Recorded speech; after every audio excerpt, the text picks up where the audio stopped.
We all know that Mighty Morphin has been the main focal point for Power Rangers. All the time, it's always Mighty Morphin, Mighty Morphin. And, you know, sometimes people love it, sometimes people absolutely hate it. And I'm in the camp of I'm bored of Mighty Morphin completely. I feel like, in general, the whole thing would be better off if the brand focused on other points rather than something that was back from the 90s. But we all know nostalgia is one of the biggest things that brings people back, but also kind of, I think, in a way alienates the entire future fandom for other people to kind of join in on it. Now, I've talked about this on a tweet, which I generally didn't think would do really well, but I kind of wanted to talk about the tweet that I made. Saban, let's focus on MMPR. Disney, let's not focus on MMPR. Saban, hey, I just brought this back. Let's focus on MMPR. Hasbro, hey, let's focus on MMPR. Also Hasbro, let's reboot Power Rangers and focus on the new MMPR. When I wrote it, I was kind of in a mood of I just don't give a shit, and probably when those moods pop up, I'll probably say some more stuff to kind of see what people kind of thought about. I do want to kind of correct myself on this one, because in the first part where I say Saban, let's focus on MMPR, Saban kind of really didn't. They kind of started to move forward with the brand, and it wasn't MMPR, and I think that it did really, really well. It just, I think, in all fairness, wasn't what they kind of wanted, so they went back. So again, like, for the first time, maybe Saban wasn't focusing on MMPR that much, but obviously they knew the sales would never be as big, from what I can probably gather, in the future from compared to MMPR. But ever since after Disney, it's always been MMPR no matter what. Now, I'm going to say this because a few people turned around and said like, oh, well, Disney didn't focus on MMPR because they did the MMPR revisioning. Now, no, that was one season. Like, that was literally, they didn't know what to do. The entire whole thing hasn't been focused on MMPR at all with Disney. They did one season and it was really, really bad. So I'm not taking Disney like focused on MMPR. They didn't. It's just really weird on how people thought, oh, that one season compared to what Saban's done since buying it back and what Hasbro are doing right now. Now, with that all the way, let's kind of continue this. Look, it's no stranger that Saban, Bandai UK, Bandai of America, Hasbro have all focused on MMPR since then. You know, MMPR took the world by storm. You had it shut down highways, like toys were flying out the shelves, like you could not get a single Mighty Morphin toy whatsoever. It was impossible back then, and it happened all the way probably up to maybe Zeo, maybe a little bit after, who knows. If you know, let me know down below in the comments. But everything has been MMPR focused. Everything is MMPR. It's MMPR or nothing. It's like if MMPR was Van Diesel, then literally it would be busting in at any point in time.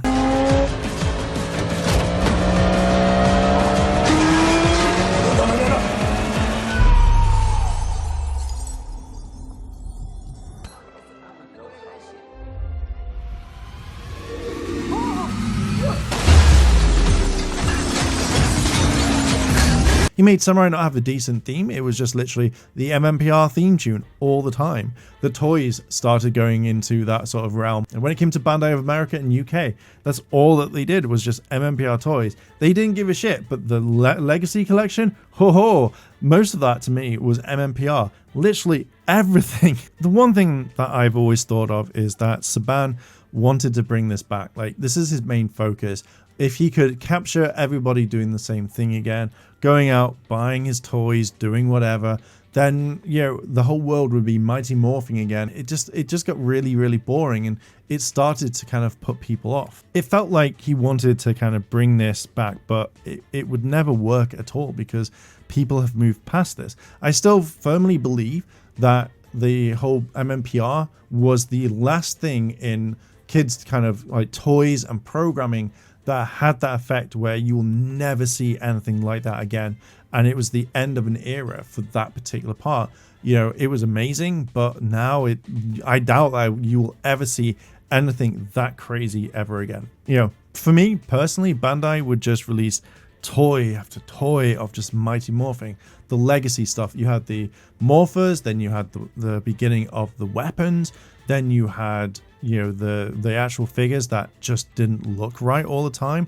Like, everything was just mainly focused around that era. And then when it suddenly, like, you had the movie, the 2017 movie, again, it would go around that, and it was all again Mighty Morphin.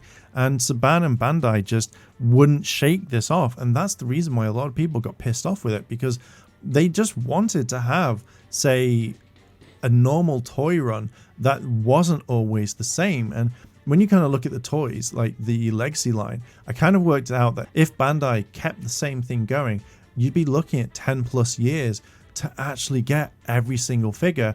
And yet most of the time it would just go back to Mighty Morphin.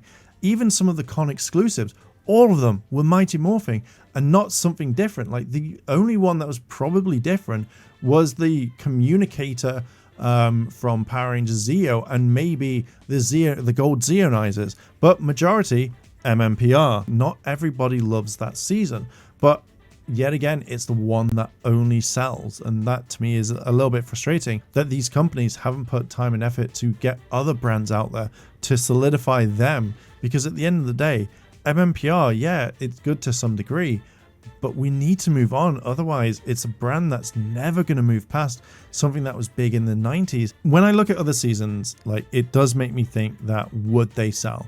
Would an entire season of, say, Mystic Force or Operation Overdrive be able to kind of maintain the franchise, make it last for, say, a couple of months or a year? Or do they just kind of drop it? Now, I think the bigger ones such as Power Rangers in Space or Lost Galaxy or Wild Force would do a lot better. But then again, we won't know until they decide to kind of make that jump into it. You have the big hitters, the big boys, the big ones that everyone likes in Space, Wild Force, Super Mega Force. You know, I do think that they would do better than majority of anyone else. But again, you know, do we get that chance, or is it going to have to stick by to what is safe, what is going to sell the toys? The main thing that Hasbro is in at the moment is the same trap as what Bandai and Saban were in, and that's nostalgia. That one trap that, you know, you have that sense of like, oh, my Rangers, you know, my childhood right there, I feel safe, like, you know, I need that because it's reminiscing of a time. We've not had that break from MMPR, and it's just been nostalgia, and it gets to the point where people just don't care anymore. Like, you kind of run that well dry completely. Look at Hasbro, they license out MMPR all over the place. So with this tweet, I got some very interesting replies. I really liked reading some of them, and I agreed with a majority of them. Lost Kimber, though, he was the one that came up and said quite a lot of stuff. So I kind of really wanted to go over the tweets and kind of give my thoughts to kind of like add to it a little bit more. His tweet reads, what about product sale, MMPR? What product doesn't sell? Anything not Zordon era? Facts are facts, MMPR will always be the golden child. Never Mystic Force, never Ninja Storm, never Samurai, never Dino Charge, never Dino Fury. They will never be like needle movers. And again, like, I really agree with that, because MMPR has been forced down our throats. MMPR was the one that started all of this, that people kind of like link into. And that's one thing I reckon it's always going to be a thing. Like, it's always going to be the case of it. You know, I agree that MMPR is the golden child. It will never go away at any time, because it's the main focal point. No one moves past it, because they either want to make money or they think that the products won't sell. And we see it all the time. Like, was it with Bandai? They said that the female Rangers wouldn't move because they'll be like peg warmers, but yet like MMPR would sell, Trini and Kimberly would sell like in a heartbeat because people want it. And now when you look at Hasbro, like when you see a Pink Ranger figure come out again, people go, oh, not again. How many Pink Rangers have there been in the Lightning collection? A hell of a lot. Let's just say that, a hell of a lot. Dave brings up a really good point. The problem is they aren't making new fans, they are just chasing the old ones. Every Power Ranger should be a kid's first one and treated that way. You want that kids to want the toy, and that's true. Like, I imagine that as soon as the MMPR generation like moves off and like fades away, you're gonna have people that say, hey, my first one was Samurai when I grew up. My first one's gonna be Super Mega Force, and that's the one that is there. I responded with Dave's tweet and said, I think that if they wanted to go only after old fans, then listen to what they want and make stuff for them. I know that they want to sell to kids, but then if it's not working, just make something for the older fans, as they will buy everything and support it.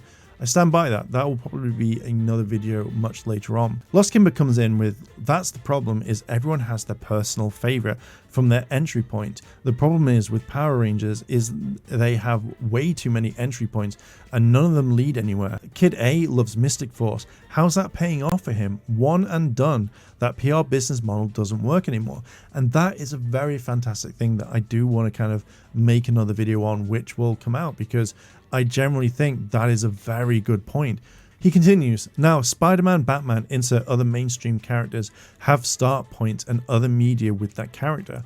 PR has too many start points that have 1-2 seasons, that's it, and then you forget the character and Ranger team. PR has to embrace the long-term storytelling. 6 years arc like Zordon era. The best thing that can happen to PR is dying and coming back with no ties to Sentai to hold them back with a fresh reboot and giving children something to latch on long-term, not 2 seasons and then moving on. And I wholeheartedly agree on that one. I think that with Power Rangers, it needs more of a medium. One of the biggest things that I see right now is, maybe they need a comic book of their own. Maybe they need something different. And you don't normally see that. Again, like with comic books right now, it's all about MMPR and there's nothing out there. Could you imagine if like Wild Force had a continuation in the comic books? That would be fantastic. I know they're coming into Boom Studios, but because Mighty Morphing is at the very beginning, what's happening with the rest? Right now, when Lost Kimber mentioned this, I never thought about any of the other forms of superhero media. And no matter what, you can pick up any comic and continue. Look at the Marvel films. Sometimes they have comics to tie in, or they start a brand new comic book. Pretty much DC reboots all the time, but at least they have comic books that you can then jump into and then love as much as anyone else. I don't see this in Power Rangers. I see a continuation of Mighty Morphing all the time, but I don't see anything that the brand will latch onto. I would love a continuation of Super Megaforce in the comics. I would love to see more media pop up all the time, even if it's creating stuff on YouTube, something that makes you want it. You don't always have to focus on that one. Maybe you run a couple of comic books a year to kind of add into it. Time Force has had it. Time Force had that comic book, Sins of the Future or Sins of the Past. We know that Sentai is possibly going away in Power Rangers. We can see the kind of the story tropes going around. Where Dino Fury starts using less and less, and now in Cosmic Fury we're just getting Megazords. There's hardly any Sentai footage. So maybe when it comes to the reboot, get rid of the Sentai tie-ins, make something original. We can make something original. Just make really better costume design. The costumes need to be a lot better as well. But I feel like we need more. A 6-year arc would be absolutely fine. Treat it like the CW. I know I keep bringing up the CW, and I'll make a video on the reason why. But make stuff like the CW, have a core team, but then maybe have offshoots, have other things come in at times and be like, hey, this is what we're going to run with. This is what we want. But, is that going to be a thing, or is it just going to stick to the same sort of formula that we've had that has been failing, and now seeing it, there's tons more of it. Kind of wrapping this up. This is definitely a long video, but kind of thinking about it, when you look at, say, the toy line, move away from it, have more figures, not just kind of jump back to the Mighty Morphing era all the time, or the Zordon era. Have other seasons like we want. Make up stuff like the Alien Rangers. Have an entire box of an entire team, so you don't have to keep making the same figure later, or we have to wait and stuff like that. I think the main thing right now is, let's move away from the nostalgia. Hasbro wants to make this a better brand because they keep saying it's an emerging brand. All I can see is that you're copying the same formula that Bandai have done, that everyone else has done. What do you think about all of this? What are your thoughts? Let me know down below in the comments. I'm going to leave it there. Thank you very much for watching. Check out all the channel memberships as well as all the other links. Like, favorite, comment, and subscribe, and I will catch you in the next video. I want to say a big thank you to all my Patreon supporters, and I wanted to shout out Kimono Cat. Your help does go a long way to support the channel, and if you want to consider helping the channel, then links to my Patreon as well as the channel members are listed below. あらあら、チャンネルをサポートしてくれてありがとうございます。チャンネル登録、高評価お願いします。